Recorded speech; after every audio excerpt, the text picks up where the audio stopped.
Când e vorba de bani, de faimă, toți sunt lângă tine. Numai atunci când începi să dai de greu, vezi cum dispar toți. Încearcă să te înconjuri de oameni care se bucură pentru succesul tău, care sunt acolo de fiecare dată când cazi. Ăștia sunt genul de oameni pe care trebuie să ai lângă tine. Ia, și vine cam așa.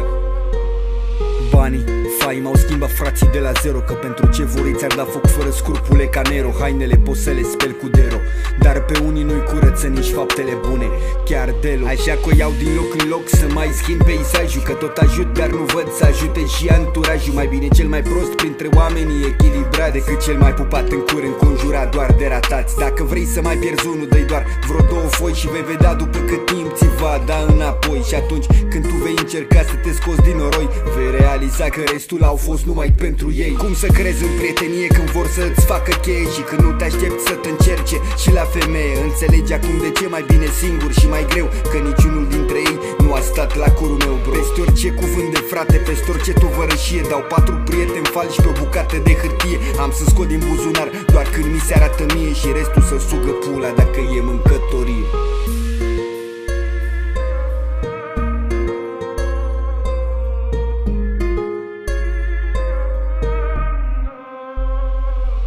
Prietenii scatârfele, azi pe centură își fac viacul, mâine se șmecherez, le vezi pe Publi 24. A uitat câtă bere la pet am băut, dar eu nu am banilor și de-aia nu mă cheam în club. Aveam unul mă suna doar când avea cu cine bea, sau voia să ne vedem să înceapă a se lăuda că el face într-o zi cât fac eu într-o săptămână. Până acum ceva timp când am zis că mă doare în pulă, încă mă sună, dar nu o să-i mai răspund. De când caută boierul discuții cu un flământ și pariez pe cât vreți voi că de-o fi să ajung cunoscut, o să fiu mai căutat decât echipajele de smurt.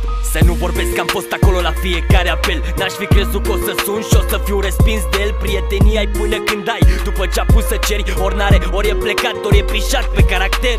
Ciudat că deși au 10 fețe sunt gunoaie și nu vor să aibă și 10 mâini atunci când strigi după ajutor. Din 20 de tovarăși 3 ți-ar spune că te ajută și din 3 va veni unul doar să-l ajut și tu după. Cam asta e treaba cu anturajele. Am făcut conexiunea asta. Vizante, Doduț, dacă susții două mai departe, big up.